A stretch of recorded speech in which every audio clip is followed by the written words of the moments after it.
Hello दोस्तों, आप सभी का Hindi knowledge by Nilesh channel में आप सभी का स्वागत है। दोस्तों, आपका यह क्वेश्चन हिंदी का है। ये कम्पिटिटिव एग्जाम के लिए क्वेश्चन है। हिंदी के जितने भी आपके कम्पिटिटिव एग्जाम के लिए क्वेश्चन पूछे जा रहे हैं एग्जाम के लिए, मोस्ट इंपॉर्टेंट क्वेश्चन है दोस्तों। और ये यूपीपी यूपीपीसीएल TG2, यूपी आर्मिनल TG2 टेक्नीशियन में हिंदी का क्वेश्चन जो पूछे जा रहे हैं वो भी हैं।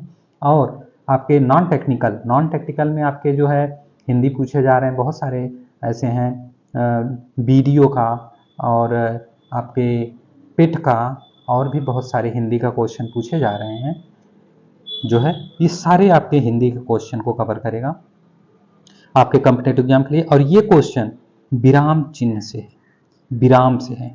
यह क्वेश्चन आपका विराम से है दोस्तों। अब हिंदी का जो चैनल है आपका, और ये क्वेश्चन और आपका थ्योरी, ये सारी चीज़ें आपको एक साथ प्रोवाइड किए जाएंगे। और थोड़ा तबीयत दोस्तों बहुत ज़्यादा ख़राब होने के कारण इसलिए बंद हो गया था। और दोस्तों आपसे मैं माफ़ी चाहता हूँ। क्या है कि आपके जो पेट का क्वेश्चन मैं देने वाला था, पेट का तो हो गया पेपर, और उसी बीच उसके दौरान हमारा तबीयत खराब होने के कारण दोस्तों आपको प्रोवाइड नहीं कर पाए, इसलिए मैं आपसे माफ़ी चाहता हूँ दोस्तों। यहाँ से अब देखिए आपका चैनल अब बंद नहीं होगा, क्योंकि अब पूर्ण रूप से अब ठीक है। और यहाँ पे देखिए दोस्तों, आपका क्वेश्चन विराम चिन्ह से स्टार्ट है। और यहाँ पर ये एक मोस्ट इंपॉर्टेंट क्वेश्चन है दोस्तों, मोस्ट इंपॉर्टेंट क्वेश्चन है आपके विराम चिन्ह से। और यहाँ पर आपको चिन्हों के बारे में, प्रतीकों के बारे में बताया गया है। आगे आगे आपको दिखाया जाएगा और उसके बारे में बताया जाएगा कि आपका ये चिन्ह कौन सा है, हिंदी में क्या इसका उपयोग है और कहाँ किया जा रहा है, ये क्या चीज़ें हैं, सारी चीज़ें आपको बताया जाएगा इसमें। और दोस्तों, आप हमारे चैनल को अपने दोस्तों को भी शेयर कर दीजिएगा, आप भी चैनल को सब्सक्राइब कर लेंगे। और न्यू क्वेश्चन है, प्रीवियस ईयर क्वेश्चन है, जितने भी टाइप के आपके क्वेश्चन बन रहे हैं दोस्तों आपके एग्जाम के लिए, सारे इस चैनल के माध्यम से प्रोवाइड किया जाएगा। बस दोस्तों, आप हमारे चैनल को सब्सक्राइब कर लीजिए, जिससे वीडियो का नोटिफिकेशन आपको मिलता रहेगा। यहाँ से देखिए दोस्तों, आपका क्वेश्चन स्टार्ट है, किस वाक्य में विराम चिन्ह का उचित प्रयोग नहीं है। अब इसमें 4 ऑप्शन दिए गए हैं, इसमें से आप बताइए इसमें उचित विराम चिन्ह का, जो उचित विराम चिन्ह का प्रयोग नहीं हुआ है, प्रयोग नहीं हुआ है। मैं मनुष्य में मानवता देखना चाहता हूँ, उसे देवता बनाने की मेरी इच्छा नहीं है। यह दूर से, बहुत दूर से आ रहा है। सुनो, यहाँ पर देखिए दोस्तों, सुनो वह गा रही है। ये दोस्तों उचित विराम चिन्ह प्रयोग नहीं है। ऑप्शन सी, ऑप्शन सी आपका करेक्ट आंसर है, इसमें नहीं ये उचित है दोस्तों, उचित नहीं है, उचित नहीं है विराम चिन्ह से, ये उचित नहीं है। यहाँ पर 2 बार आपका प्रयोग हो चुका है। तो आएंगे, मोस्ट इंपॉर्टेंट आपका क्वेश्चन है, ऑप्शन सी है ये। अब आएंगे अगले क्वेश्चन पर।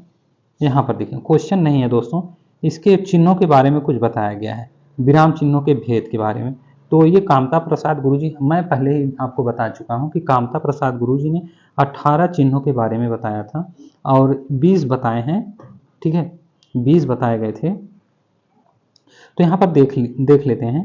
तो अल्प विराम है आपका, अर्ध विराम है, पूर्ण विराम है, प्रश्नवाचक चिन्ह है, आश्चर्य चिन्ह और विस्मयादि चिन्ह है, निर्देश चिन्ह है, डैश जो संयोजक चिन्ह के रूप में जाना जाता है, ये सामाजिक चिन्ह है, और कोष्टक है, और अवतरण चिन्ह है, अवतरण चिन्ह है जिसे उद्धरण चिन्ह भी कहते हैं, विराम, उप विराम, अपूर्ण विराम, इसे श्री गुरु विसर्ग के समकक्ष बताकर मान्यता देने की भी बात करते हैं। और वितरण चिन्ह है आपके, और पुनरुक्ति सूचक चिन्ह है, और लाघव चिन्ह है, इसे जो गोला सा छोटा है ना, ये लाघव चिन्ह है। और लोप चिन्ह है, यहाँ पे पाद चिन्ह है, और पाद का जो पाद चिन्ह है आपके क्वेश्चन में जो है ना, और आगे बताया जाएगा पाद चिन्ह का और भी कैसे, यहाँ पर दे दिया गया है, यहाँ पर आ गया है पाद बिंदु है। और ये पाद चिन्ह और पाद बिंदु में डिफरेंट क्रिएट कर लीजिए अभी से, जिससे कि आपके क्वेश्चन में पूछा जाता है तो पाद बिंदु और पाद चिन्ह में अंतर, ठीक है। तो ये आपको ये कंफ्यूज करने वाला क्वेश्चन यहीं से मिल जा रहा है, पाद चिन्ह और पाद बिंदु देखेंगे। और दीर्घ उच्चारण चिन्ह, दीर्घ उच्चारण चिन्ह और हंस पद चिन्ह देख लीजिए कैसे बना हुआ है, और टीका सूचक चिन्ह देखिए, टीका सूचक चिन्ह। अब आएंगे अगले पे यहाँ पर देखिए दोस्तों, जो 20 बताए गए हैं, ये तुल्यता सूचक चिन्ह है, तुल्यता सूचक चिन्ह है और समाप्ति सूचक चिन्ह है। तो यहाँ पर विराम का अर्थ होता है ठहराव, और श्री कामता प्रसाद गुरु जी के अनुसार जो विराम चिन्हों की संख्या है 20, और अल्प विराम का चिन्ह यहाँ पे है, देख लीजिए एक छोटा सा बिंदी और कुछ तरह लटका दिया गया है। अर्ध विराम का चिन्ह देख लीजिए, हंसपद किस विराम का एक और नाम है? त्रुटि विराम। हंसपद, आप अभी देखिए ना, हंसपद का जो चिन्ह होता है तो उसका एक दूसरा नाम होता है या एक और नाम होता है त्रुटि विराम। और राम कहाँ जा रहे हैं, जा रहा है या जा रहे हैं, इस वाक्य में किस विराम का प्रयोग होगा? क्वेश्चन, क्वेश्चन, क्वेश्चन या प्रश्नवाचक चिन्ह का। और यहाँ पर देखिए दोस्तों, पूर्ण विराम का प्रयोग किया जाता है तो वाक्यों के अंत में उप विराम चिन्ह है, देख लीजिए। और किस विराम चिन्ह का प्रयोग सर्वाधिक होता है? अल्प विराम का। और उद्धरण चिन्ह का प्रयोग कब किया जाता है? जब किसी कथन का या ज्यों का त्यों लिखा जाता है। संक्षिप्त रूप दिखाने के लिए विराम चिन्ह, यहाँ पे संक्षिप्त जब रूप दिखाएंगे तो यहाँ पर चिन्ह आपको प्रदर्शित किया गया है, बताया गया है। तो निर्देशक चिन्ह का प्रयोग किया जाता है संकेत के लिए। और रात्रि निशा में जो रिक्त स्थान पर जो उचित चिन्ह का प्रयोग होता है, ये रहा। लोप निर्देश, मतलब ये तुल्यता सूचक चिन्ह का प्रयोग करते हैं। और लोप निर्देश में आपका समाप्त खाली स्थान का लोप चिन्ह लोप निर्देश का प्रयोग होता है। कहाँ किया जाता है? पूर्व बात की पुनरुक्ति करनी हो तो आएंगे अगले पे। यहाँ पर देखिए दोस्तों, इस चिन्ह के बारे में आप जानते हैं, @ है, ये हैश है और ये एंड है, और ये अर्ध विराम है, ये रुपया का डॉलर है, रुपया दिखाने के लिए आपका प्रतीक। और विस्मयादि बोधक चिन्ह है, ये विस्मयादि बोधक, और ये योग है, ये पाई है, ये रूट है। अब आएंगे अगले पे। यहाँ पर देखिए दोस्तों, यहाँ पर तो चिन्ह का पता ही नहीं चल रहा है। चलिए आगे देखते हैं, और भी है, यहाँ पे देख लीजिए। अल्प विराम का चिन्ह है यहाँ पे, और अर्ध विराम का, पूर्ण विराम का, उप विराम का, प्रश्नवाचक चिन्ह का, योजक चिन्ह, कोष्टक है आपके, उद्धरण चिन्ह का प्रयोग है, विस्मयादि बोधक चिन्ह का प्रयोग किया गया। लाघव, ये छोटा सा जो गोला है ये लाघव चिन्ह है। निर्देशक चिन्ह देख लीजिए ऐसा होता है। वितरण चिन्ह आपका ये होता है, विवरण चिन्ह, सॉरी दोस्तों, विवरण चिन्ह आपका होता है त्रुटि पूरक जो त्रुटि हो जाता है तो ऐसे थोड़ा सा लगा के वहाँ ऊपर लिख देते हैं तो आपके त्रुटि पूरक चिन्ह हो जाता है। सॉरी दोस्तों, पदलोप चिन्ह, यहाँ पर पदलोप चिन्ह हुआ है। रेखांकन चिन्ह आपके दिखाए गए हैं। पुनरुक्ति सूचक चिन्ह है आपका, और दीर्घ उच्चारण चिन्ह आपके हैं। और समानता सूचक चिन्ह कैसा दिख रहा है? यहाँ पर देखिए दोस्तों, डैश के रूप में, या ये समानता सूचक चिन्ह है। अब आएंगे अगले पे। यहाँ पर देखिए दोस्तों, उद्धरण चिन्ह को, यहाँ पर देखिए उद्धरण चिन्ह कैसा लगाया गया। योजक चिन्ह आपका निर्देश या विवरण चिन्ह, कोष्टक, और हंसपद के बारे में देख लीजिए, एक नाम और हंसपद, इसका नाम है विस्मरण है, त्रुटि पूरक चिन्ह है। ये 3 नामों से जाना जा रहा है, और वहाँ पर 2 नाम आपको हंसपद और त्रुटि पूरक चिन्ह बताया गया था। तो यहाँ पर एक और नाम लिख लीजिए, विस्मरण, हंसपद, विस्मरण और त्रुटि पूरक चिन्ह। और पुनरुक्ति सूचक चिन्ह यहाँ पर देखिए दोस्तों, पुनरुक्ति सूचक चिन्ह आपका ये है। अब आएंगे अगले पे। यहाँ पर अगले पे आपका क्वेश्चन है, निम्न में से कौन सा विराम चिन्ह का प्रकार नहीं है? इसमें प्रकार नहीं है, बताना है।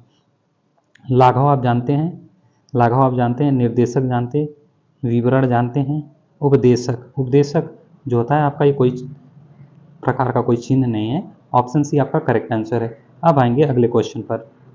तो यहाँ पर देखिए दोस्तों, जहाँ वाक्य की गति अंतिम रूप से ले, मतलब जहाँ वाक्य की आपकी जो अंतिम रूप ले ले, तो वहाँ जो आपके विचार के तार टूट जाएं, वहाँ किस चिन्ह का प्रयोग किया जाता है?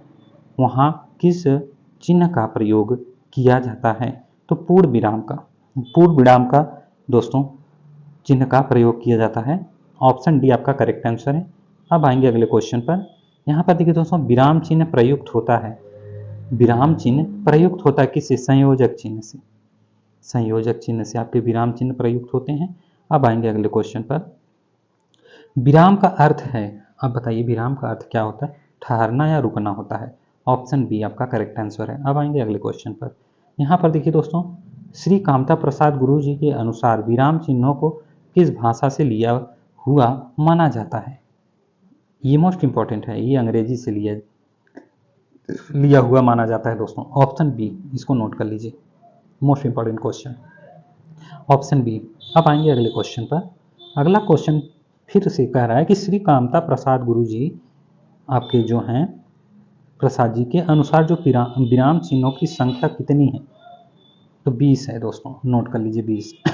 ऑप्शन ए करेक्ट आंसर है। अब आएंगे अगले क्वेश्चन पर। अगला क्वेश्चन देखिए दोस्तों, अल्प विराम चिन्हों को पहचानिए। अल्प विराम चिन्हों को पहचानना है तो ये आपका एक जो है ऐसे जो छोटा सा ऊपर थोड़ा सा मोटा रहता है, उसके बाद पतला सा एक तिरछा तरीके से उसे चिन्हित करते हैं, तो अल्प विराम का चिन्ह होता है वो। ऑप्शन ये आपका करेक्ट आंसर है। अब आएंगे अगले क्वेश्चन पर। आशीष, राहुल, राजा, शुक्ल और वैभव अपने कार्य में संलग्न हैं, संलग्न हैं, इस वाक्य में उचित विराम चिन्ह है। दोस्तों, आशीष, राहुल, राजा, शुक्ल और वैभव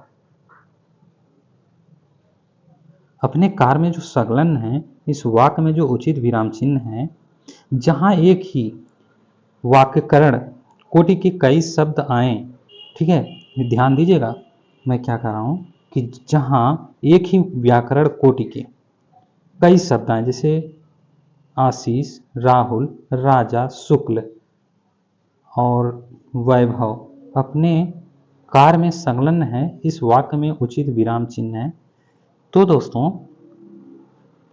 जहां एक ही व्याकरण कोटि की कई शब्द आए और उनके बीच में संयोजक और वह इत्यादि न हो तो अल्प विराम का प्रयोग होता है। अल्प विराम कौन सा चिन्ह है इसमें आपको पता है? ये अल्प विराम का चिन्ह ऑप्शन ए वाला है। ऑप्शन ए आपका अल्प विराम है। अब आएंगे अगले क्वेश्चन पर। अगला क्वेश्चन कह रहा है, आनंद घर आया, थोड़ी देर रुका और चला गया, इस वाक्य में उचित विराम होगा। तो उचित विराम होगा तो क्या होगा, इसको थोड़ा सा ध्यान में रखेंगे, मैं कुछ बता रहा हूं। जहां दो से अधिक वाक्यांश आए पर उनके बीच संयोजक न हो, मतलब आनंद घर आया, ठीक है, फिर थोड़ी देर रुका और चला गया, तो इस वाक्य में उचित विराम चिन्ह जो होगा ऑप्शन ए होगा।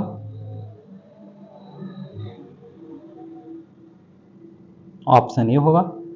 तो इसमें अल्प जो विराम हो रहा है चिन्ह का प्रयोग होता है।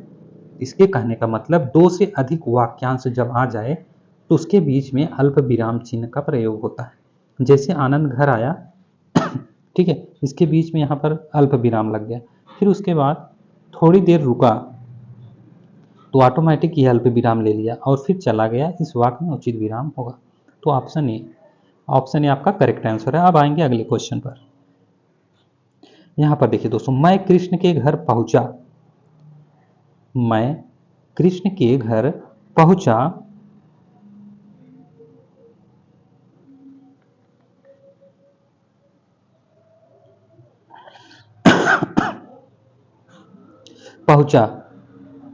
मैं कृष्ण के घर पहुंचा परंतु वह नहीं मिला, इस वाक्य में कौन सा विराम चिन्ह लगेगा? अल्प विराम, ऑप्शन सी करेक्ट है। तो इस वाक्य में होने वाले जो वाक्य हैं, किंतु, नोट करिए, किंतु, परंतु, पर, लेकिन, भी, आदि। देखिए इस वाक्य में जो मैं कृष्ण के घर पहुंचा, इसमें क्या हो रहा है कि इसमें ऐसे शब्द आ रहे हैं, वाक्यों आ रहे हैं, वाक्य आ रहे हैं जो प्रयुक्त होने वाले किंतु, परंतु, पर, लेकिन, भी आदि के पहले अल्प विराम लगाया जाता है, पहले लगाया जाता है। जैसे मैं कृष्ण के घर पहुंचा तो यहां पर अल्प विराम लगा, परंतु वह नहीं मिला, परंतु आया, परंतु को पहले आपको अल्प विराम मिल गया, अल्प विराम मिल गया, ठीक है, तो ये आपका अल्प विराम होगा। अब आएंगे अगले क्वेश्चन पर।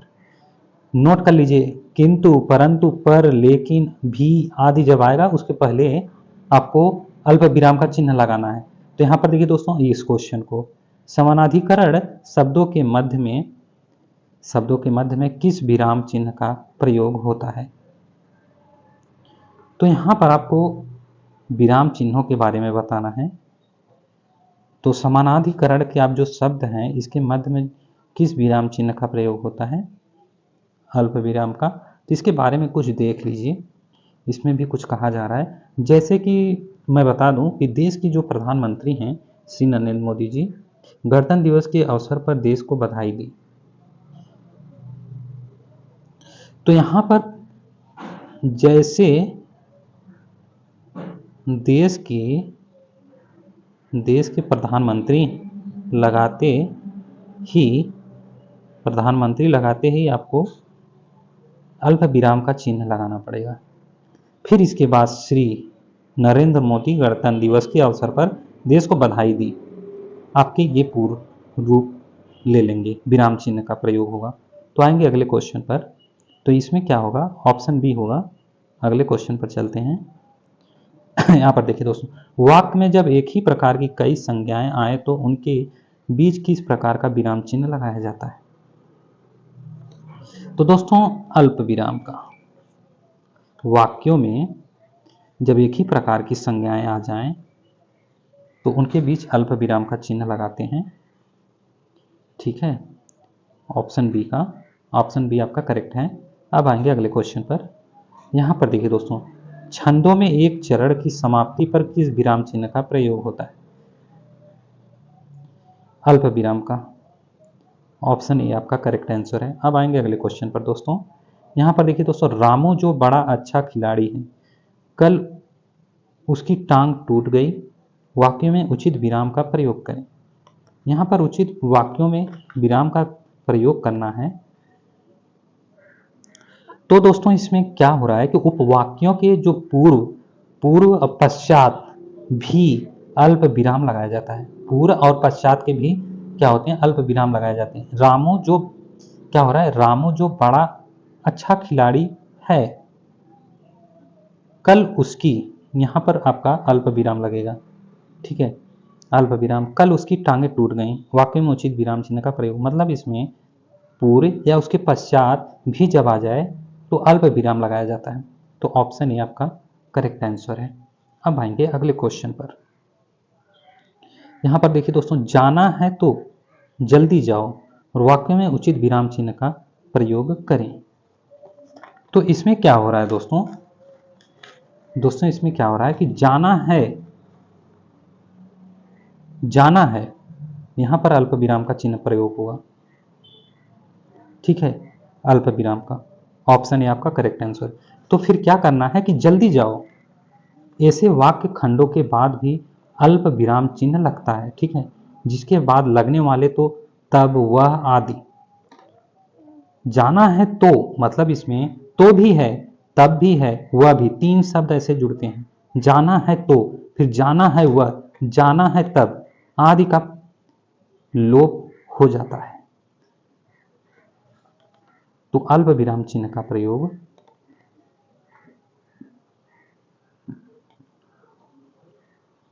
अल्प विराम चिन्ह का प्रयोग होता है। ऑप्शन ए आपका करेक्ट आंसर है। अब आएंगे अगले क्वेश्चन पर। यहां पर देखिए दोस्तों, मां मेरा कल्याण करो और क्या कह रहा है कि वाक्य में उचित विराम का प्रयोग करें। तो इसमें मां के बाद क्या होगा दोस्तों, मां के बाद आपका अल्प विराम का प्रयोग होगा। ऑप्शन ए आपका करेक्ट आंसर है।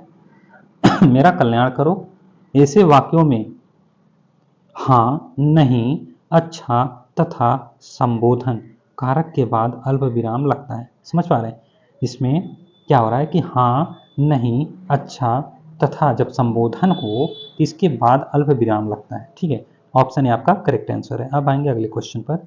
यहाँ पर देखिए दोस्तों, जब वाक्य में एक समान अधिकरण का प्रयोग होता है तो किस विराम चिन्ह का प्रयोग होता है, किस विराम चिन्ह का प्रयोग होता है, अर्ध विराम का। मतलब दोस्तों, आपके जब वाक्य में एक समान अधिकरण का प्रयोग होता है तो विराम चिन्ह का जो प्रयोग हो रहा है वो अर्ध विराम चिन्ह का प्रयोग हो रहा है। ऑप्शन बी आपका करेक्ट आंसर है। अब आएंगे अगले क्वेश्चन पर। मिश्रित तथा संयुक्त वाक्यों में विरोध का भाव प्रकट करने के लिए किस विराम चिन्ह का प्रयोग किया जाता है? दोस्तों अर्ध विराम का। ऑप्शन ए करेक्ट आंसर है। अब आएंगे अगले क्वेश्चन पर दोस्तों। यहां पर देखिए दोस्तों, करणवाचक क्रिया विशेषण में किस प्रकार का विराम चिन्ह का प्रयोग होता है? तो अर्ध विराम का दोस्तों। करण क्रिया विशेषण में किस प्रकार का विराम चिन्ह का प्रयोग होता है? अर्ध विराम का। ऑप्शन डी आपका करेक्ट आंसर है। अब आएंगे अगले क्वेश्चन पर दोस्तों। यहाँ पर देखिए दोस्तों, पूर्ण विराम, ये पूर्ण विराम का चिन्ह प्रयोग किया जाता है कहाँ? वाक्य के अंत में। वाक्य के अंत में। अब आएंगे अगले क्वेश्चन पर। मोस्ट इंपॉर्टेंट क्वेश्चन है दोस्तों, आप हमारे चैनल को जरूर से सब्सक्राइब कर लेंगे। यहाँ पर जो क्वेश्चन आपको प्रोवाइड किया जा रहा है, मोस्ट इंपॉर्टेंट प्रोवाइड किया जा रहा है। आपके एग्जाम के क्वेश्चन चल रहे हैं दोस्तों। किस वाक्य में पूर्ण विराम चिन्ह का प्रयोग नहीं किया गया है? यहाँ पर 4 ऑप्शन दिए गए हैं, इसमें आपको बताना है कि किस वाक्यों में पूर्ण विराम का चिन्ह प्रयोग नहीं किया गया है। तो दोस्तों छंदों के एक चरण की समाप्ति पर, आपके जो छंद होते हैं, छंदों के चरणों की समाप्ति पर नहीं, छंदों के एक चरण की समाप्ति पर इसमें पूर्ण विराम चिन्ह का प्रयोग नहीं किया गया है। आगे आपको छंद बताया जाएगा, वहां पर आपको क्लियर होगा। तो इसे क्वेश्चन आपको एडवांस मिल गया है, तो इसको देख लेंगे। तो तुम कब आओगे, तुम कब आओगे, इस वाक्य में उचित विराम चिन्ह का प्रयोग करें। तो इसमें क्या होगा दोस्तों? इसमें होगा प्रश्नवाचक चिन्ह। तुम कब आओगे, तो यहां पर प्रश्नवाचक चिन्ह का प्रयोग किया जाएगा। तो ऑप्शन बी आपका करेक्ट आंसर है। अब आएंगे अगले क्वेश्चन पर। यहां पर देखिए दोस्तों, आहा तुम्हें पाकर कितना आनंद आ रहा है, वाक्य में उचित विराम चिन्ह का प्रयोग करें। तो दोस्तों यहां पर क्या प्रयोग होगा? विस्मयादि बोधक चिन्ह का। आहा तुम्हें पाकर कितना आनंद आ रहा है, विस्मयादि बोधक चिन्ह का प्रयोग होगा। आकस्मिक कोई चीज मिल जा रहा है, तो विस्मयादि बोधक चिन्ह का प्रयोग हो रहा है। ऑप्शन बी आपका करेक्ट आंसर है। अब आएंगे अगले क्वेश्चन पर। यहां पर देखिए दोस्तों, कबीर वाणी के डिटेक्टर थे, इस वाक्य में किस विराम चिन्ह का प्रयोग हुआ है? तो इसमें उद्धरण चिन्ह का प्रयोग हुआ है। कबीर, यहां पर देखिए दोस्तों, कबीर वाणी के डिटेक्टर थे, उद्धरण चिन्ह पहले से ही लगा हुआ है इस क्वेश्चन में। ऑप्शन ए आपका करेक्ट आंसर है। अब आएंगे अगले क्वेश्चन पर। यहां पर देखिए दोस्तों, संयोजक चिन्ह को किस अन्य नाम से जाने जाते हैं? तो आपको 3 चीज के नाम आपको बताए गए थे। तो यहां पर एक नाम और देख लीजिए, सामासिक चिन्ह। संयोजक चिन्ह को सामासिक चिन्ह भी या सामासिक चिन्ह के नाम से भी जाने जाते हैं। ऑप्शन ए आपका करेक्ट आंसर है। अब आएंगे अगले क्वेश्चन पर। भूल सुधारने अथवा शब्द में किसी त्रुटि को सही दिखाने के लिए किस कोष्ठक का प्रयोग किया जाता है? तो यहां पर जो भूल सुधारने अथवा या किसी त्रुटि को सही दिखाने के लिए कोष्ठक का जो प्रयोग हो रहा है, यहां पर कौन सा कोष्ठक है? वर्गाकार कोष्ठक है। ये वर्गाकार कोष्ठक है। ऑप्शन बी आपका करेक्ट आंसर है। अब आएंगे अगले क्वेश्चन पर दोस्तों। विवरण चिन्ह को पहचाने, इसमें विवरण चिन्ह कौन सा है? विवरण चिन्ह इसमें से कौन सा है? ये कौन सा? ये बी वाला ऑप्शन बी विवरण चिन्ह को पहचाने, बी आपका करेक्ट आंसर है। अब आएंगे अगले क्वेश्चन पर। यहां पर देखिए दोस्तों, पुनरुक्ति व लाघव चिन्ह को पहचाने, पुनरुक्ति और लाघव चिन्ह इसमें आप देख रहे हैं कौन सा है? ऑप्शन ए आपका करेक्ट आंसर है। अब आएंगे अगले क्वेश्चन पर। पाद चिन्ह श्री कामता प्रसाद गुरुजी ने किस नाम से अभिविहित किया है? पाद चिन्ह के बारे में कह रहा है, बिंदु के बारे में नहीं, पाद बिंदु नहीं, पाद चिन्ह की जो कामता प्रसाद गुरुजी ने किस नाम से विहित किया है तो इसे पाद चिन्ह या रेखा चिन्ह भी कहते हैं दोस्तों। इस चिन्ह को या इस चिन्ह के द्वारा महत्वपूर्ण पंक्तियों को रेखांकित किया जाता है, रेखांकित किया जाता है। इसे रेखा के नाम से भी जानते हैं, पाद चिन्ह को। ऑप्शन ए आपका करेक्ट आंसर है। अब आएंगे अगले क्वेश्चन पर। यहां पर देखिए दोस्तों, हंस पद किस विराम का एक और नाम है? हंस पद, हंस पद किस विराम का एक और नाम है? तो पूर्ण विराम। इसको भी नोट कर लेंगे, मोस्ट इंपॉर्टेंट क्वेश्चन है। अब आएंगे अगले क्वेश्चन पर। यहां पर देखिए दोस्तों, तुल्यता, तुल्यता सूचक चिन्ह को पहचाने। तुल्यता सूचक चिन्ह आपका कौन सा है इसमें? जैसे यहां पर देखिए दोस्तों, एक नाम से देख लीजिए, पाषाण इक्वल टू पत्थर, बिडौजा इक्वल टू इंद्र। इसके नाम से देख लीजिए, इक्वल टू लगाना पड़ेगा, मतलब बराबर का चिन्ह लगाना पड़ेगा, बराबर का चिन्ह लगाना पड़ेगा। तो इसलिए आपका ऑप्शन डी आपका करेक्ट आंसर है। अब आएंगे अगले क्वेश्चन पर। यहां पर देखिए दोस्तों, अब यहां पर आया है पाद बिंदु चिन्ह की पहचान करें। इसमें पाद बिंदु चिन्ह कौन सा है? ऑप्शन डी देख लीजिए, ये पाद बिंदु चिन्ह है। ऑप्शन डी आपका करेक्ट आंसर है। अब आएंगे अगले क्वेश्चन पर। यहां पर देखेंगे दोस्तों, समाप्ति सूचक चिन्ह की पहचान करें। समाप्ति सूचक चिन्ह पहचान करें। समाप्ति सूचक चिन्ह का या चिन्ह की पहचान करें। तो समाप्ति का होगा ऑप्शन ए, ये आपका समाप्ति सूचक चिन्ह का पहचान है। ऑप्शन ए, ऑप्शन ए आपका करेक्ट आंसर है। अब आएंगे अगले क्वेश्चन पर। यहां पर देखिए दोस्तों, किस शब्द में एक स्वर नहीं है? इसमें किस शब्द में ए स्वर नहीं है? वैदिक, वैदिक, ऐत्रिक, पैतृक, स्नेहक, इसमें एक आध स्वर जो है आ रहा है, और वैदिक में आपका स्वर नहीं। ऑप्शन ए आपका करेक्ट आंसर है। अब आएंगे अगले क्वेश्चन पर। किसी बड़े अंश का संक्षिप्त रूप दर्शाने के लिए किस चिन्ह का प्रयोग किया जाता है? तो लाघव चिन्ह का संक्षेप सूचक चिन्ह, लाघव चिन्ह का संक्षेप सूचक चिन्ह दोस्तों, ऑप्शन ए करेक्ट आंसर है। अब आएंगे अगले क्वेश्चन पर। सही विराम चिन्हों वाला वाक्य कौन है? तो यहां पर 4 ऑप्शन दिए गए, इसमें से आपको बताना है सही विराम चिन्हों वाला वाक्य कौन सा है। सही विराम चिन्ह वाला दोस्तों, सही विराम चिन्ह वाला, छी तुमने तो नाम ही डुबो दिया। ऑप्शन सी आपका करेक्ट आंसर है। ये दोस्तों करेक्ट वाक्य है विराम चिन्ह का, ऑप्शन सी। अब आएंगे अगले क्वेश्चन पर। डबल यूज नहीं है वहां पे दोस्तों, एक ही यूज है। जहां योजक चिन्ह का प्रयोग नहीं करते पहचानिए।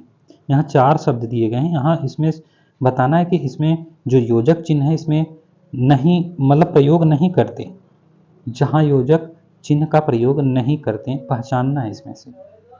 तो यहाँ पर देखिए दोस्तों, ऑप्शन डी कर्मधारय, धारय, कर्मधारय समास में, समास से बने शब्दों में योजक चिन्ह का प्रयोग, कर्मधारय समास में से बने शब्दों में योजक चिन्ह का प्रयोग नहीं होता। इसको नोट कर लीजिए, मोस्ट इंपॉर्टेंट क्वेश्चन है, कंफ्यूज करेगा। और ये क्वेश्चन यूपीएससी लेवल का ये क्वेश्चन, मतलब ये क्वेश्चन आपका हो सकता है, क्योंकि ऐसे ही क्वेश्चन पूछे जाते हैं। ऑप्शन डी आपका करेक्ट आंसर है। अब आएंगे अगले क्वेश्चन पर। किसी गठित शब्द, सॉरी दोस्तों, किसी कठिन शब्द को स्पष्ट करने के लिए किस विराम चिन्ह का प्रयोग होता है? पहले ही बता दिया गया था, आपका आया हुआ था। तो आपका जो कोष्ठक होता है उसको प्रदर्शित करने के लिए, उसे दिखाने के लिए, कठिन शब्दों को या स्पष्ट करने के लिए, तो इसमें कोष्ठक जो विराम चिन्ह है इसका प्रयोग होता है। ऑप्शन सी आपका करेक्ट आंसर है।